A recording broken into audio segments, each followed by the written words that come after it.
వార్తలు, తప్పుడు వార్తలు అంటే రాశారు. సరే, దానికోసం మనకు ఇప్పుడు చెప్పడం అనవసరం అనుకోండి ఆ పత్రిక గురించి.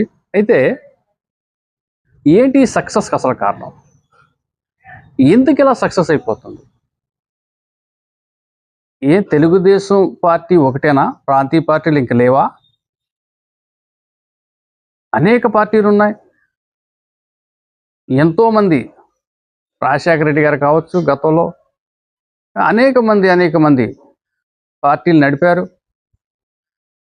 మరి వాళ్ళెవ్వరికీ లేనటువంటి ఖ్యాతి, కీర్తి తెలుగుదేశం పార్టీకి ఎందుకుంది? మహానాడు అనేసరికి తెలుగుదేశం కార్యకర్త తన సొంత గ్రామంలో ఆ గ్రామ దేవత ఉత్సవానికి ఎంత హుషారుగా పాల్గొంటాడో కుటుంబ సమేతంగా, ఆ విధంగా మహానాడు ఎక్కడ పెట్టినా సరే.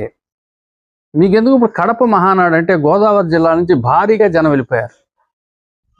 గోదావరి జిల్లా నుంచి చూసుకుంటే కడప వెళ్ళాలంటే ఆల్మోస్ట్ 470 కిలోమీటర్లు వెళ్ళిపోయారు. అంతే, స్వచ్ఛందంగా తరలిపోయినట్టు వెళ్ళిపోయారు.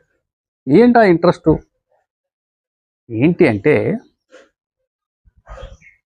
అన్న నందమూరి తారక రామారావు పార్టీ పెట్టక ముందు ఈ ఆంధ్ర రాష్ట్ర పరిస్థితి అధోగతి. కాంగ్రెస్ పార్టీ హయాంలో, వాళ్ళ పాలనలో ఈ రాష్ట్రంలో ముఖ్యమంత్రులు ఎవరంటే సీల్డ్ కవర్ల ముఖ్యమంత్రులు వచ్చేవారు.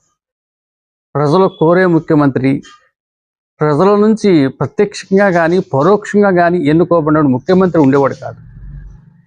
ఢిల్లీ పెద్దలు ఓ నలుగురు కూర్చుని ఒక వ్యక్తిని అనుకుని ఆ సీల్డ్ కవర్ పంపిస్తే ఆ వ్యక్తే ముఖ్యమంత్రి. ఆ ముఖ్యమంత్రి ఎవరో రాష్ట్ర ప్రజలు పూర్తిగా తెలియదు. మరి అటువంటి ముఖ్యమంత్రి పోనీ ఆ విధంగా సీల్డ్ కవర్లు వచ్చిన ముఖ్యమంత్రి 5 years ఉండేవాడు అంటే లేదు. సంవత్సరమో 6 మాసాలో ఏడాదిన్నరో మళ్ళీ ఇంకో సీల్డ్ కవర్ వచ్చేది, ఇంకో ముఖ్యమంత్రి వెళ్ళిపోయేవాడు. ఈలోగా రాష్ట్రంలో ఏం జరిగేది?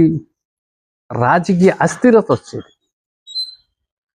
ఆర్థిక వ్యవస్థ దెబ్బతినేది, పేదరికం పెరిగిపోయేది, ధరలు మండిపోయాయి, ఉపాధి ఉండేది కాదు.